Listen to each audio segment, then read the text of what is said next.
Rio Reacts is back and we are here live and direct. We have a massive piece of news just breaking. Man United have just disclosed, they've just told us that Kobbie Mainoo, yes, the academy graduate, the guy that wasn't meant to be here anymore, is now here to stay for another few years. He's just signing a new contract. He just signed it. The ink's drying. It's almost dry. I'm sure it's dry. It better be dry. Wow, what a chain of events. 21-year-old Manchester United midfielder Kobbie Mainoo has signed a new 5-year deal until 2031, guys.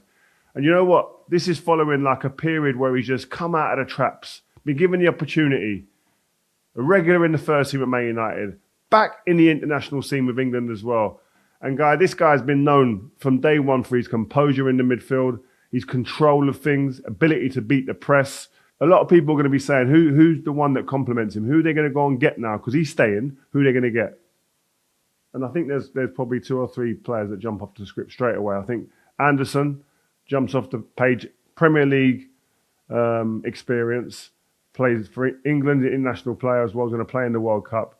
Great energy, great legs, dynamic. I think whoever we bring in needs to be dynamic. That has to be one of their traits that they have, to be able to get around the pitch and can be aggressive. You've got to replace Casemiro. I'm not saying like for like, but I think those couple of traits are needed, and Anderson has that.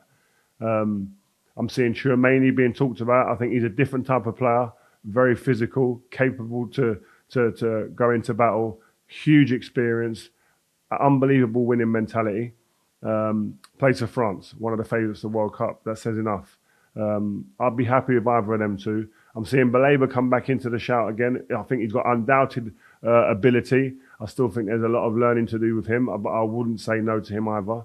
So out of those 3, I think Wharton as well. But Wharton, I think should be one of 2 players that gets brought in, and then they fight it out. I saw some stuff about Mainoo and his role changing a little bit, and I've seen it. I've noticed it myself.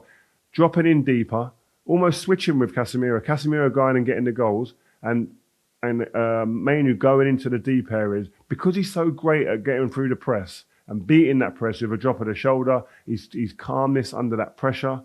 I think he's great in all phases. And then he showed again in the last game his ability to go and create almost like an 8/10.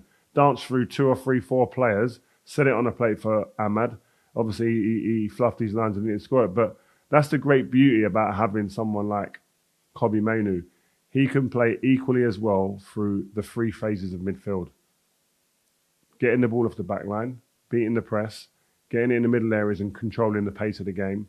Or if you wanted to turn it on and dance for a few players and put chances on a plate, you can do that too. So I think it's really nice to see him as well. The quote's coming out. He said, "Manchester United has always been my home. This club means everything to my family." So he also added that he's determined to help United fight on the front for major trophies, right, on all fronts.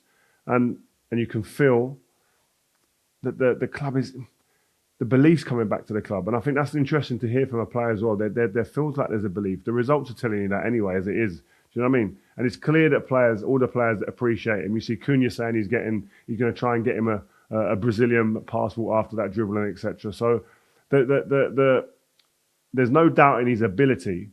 And I think, again, interesting again to hear United's director of football, Jason Wilcox, not holding back on him either and saying he is one of the most naturally gifted midfielders, young midfielders in the world. And so that tells you, and you go back to Ruben Amorim's time, it was definitely Ruben Amorim and his staff that were the guys that were saying that Kobbie isn't the guy to be able to play here. And I think one of the main reasons were, and I said it at the time, and I'm sure Ruben Amorim will come out one day and say it, but I think he just felt mobility was probably the thing lacking in his game, that in the way that Ruben Amorim wants to play football, it wouldn't work. And so I think you've got to respect that and go, okay, if that's what you say, that's fine. That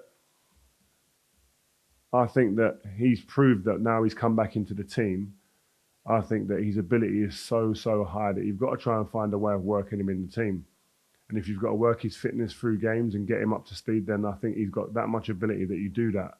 I think this contract, I think it means that The United are going to have a transfer policy that now, when they're recruiting a midfielder, it's about who's going to be the right blend of partner to fit with Kobbie Mainoo. That's going to be the thing now. And I think that I said that's why mobility, somebody who's physically capable, those are the first couple of things that I'll be thinking that I want alongside someone like Kobbie Mainoo, because he's the finesse, he's the smoothness, he's the guy that knits it together in the team. But listen, let's just roll it back. In January, just gone, this could have all been very different. If Ruben Amorim had his way and Kobbie Mainoo reportedly would have had his way, it'd have been at Napoli. It'd have been gone. Either on loan or on a permanent. Instead, he's turned it round and he's become a central figure for United's push for Champions League. And Michael Carrick has to take huge credit. He's seen something in a local kid out of the academy that he thinks, you know what, that's for me. That's a bit of me. That's what Man United need now. And I think one of the main things is that control, that composure in these moments where the pressure was on. The pressure was on for Michael. So he thought, let me get someone who's a little bit like myself, who plays unfazed, and let's see him control real big parts of games. And you've seen the last couple of games, he's really grown into it now. The confidence is back. You can see the way he's taking it anywhere. He's taking the extra touch now because he's sure of he's touching his body, and spatial awareness is back. All those little details. But it's great to see. And I said, a local academy kid who's come through the ranks, debuted in 2023 against Charlton Athletic, has now signed a 5-year deal to 2031. Wow. Love it. I love it. Seriously, I'm buzzing. I'm buzzing with it. And I think it's a great advert for the academy. It's a great kind of benchmark for all the academy kids to look at and go, yeah, you can. It's not going to go perfect for you, but you stick in there. You roll your sleeves up and you get your rewards, because this club will always stand by academy players and always give you a chance, always give you another chance. And the club has proved that here with Kobbie Mainoo. So, and I don't think this is just Kobbie Mainoo just staying and being signed as a bit part player and just part of the squad. This is it. I think Man United are saying he's the key to the future. This is the next era. And I think when you watch one of our Rio meets that's coming up in about a week or so, spoke to a player at Old Trafford, that's exactly what he said. He's not only the now, but he's the future. And I don't think that's just at club level either. I think that's international too.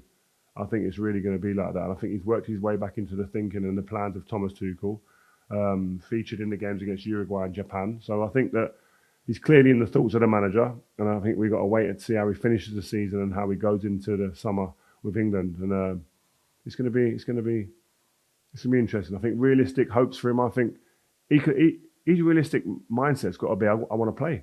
I want to be the main guy alongside Declan Rice and probably Jude Bellingham or whoever it is in the 10. But again, above Wharton, above Anderson, he has the experience of a tournament. That's got to stand for something, I'm telling you. And now he's in form. He's going to have energy. He hasn't played a full season. He has not played a full season. There's lots of pluses for Kobbie Mainoo to be shouting about getting in that first 11 for England when that first whistle kicks off in that tournament. But anyway, listen, man.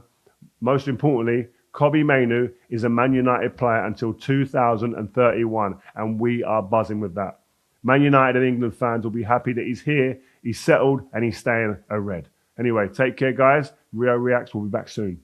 Oh yeah, before we go, guys, Anderson, the interview that I'd done with him when I was out in South Korea when we were the lads, is out now. It's on the YouTube channel. Go and look at it. Go and share it with as many people as you like, because there's some wonderful stories in there. Who he named his dog after, who he went shopping for when he first came over, where he lived as a kid, how difficult his journey was. There's so much to go at. Make sure you don't miss it. Rio meets Anderson.